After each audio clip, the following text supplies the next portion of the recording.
के लिए यहाँ रहे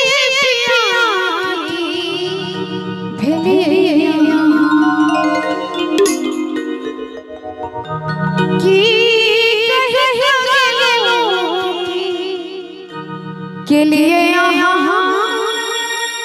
की रहे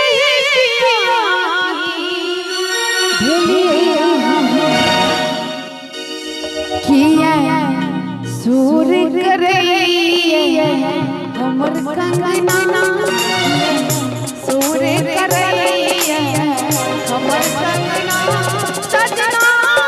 सजना सजना सजना सजना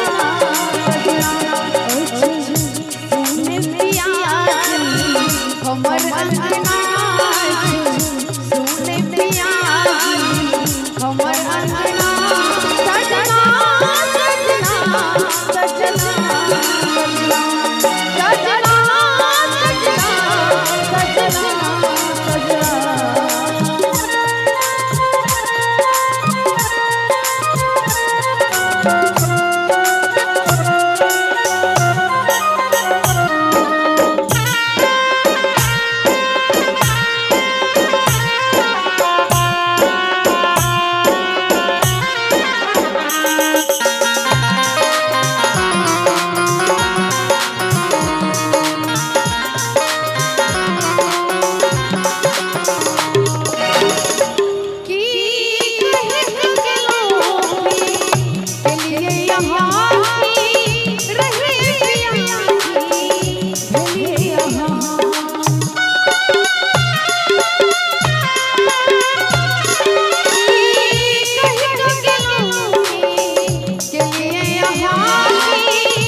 बहुत सुंदर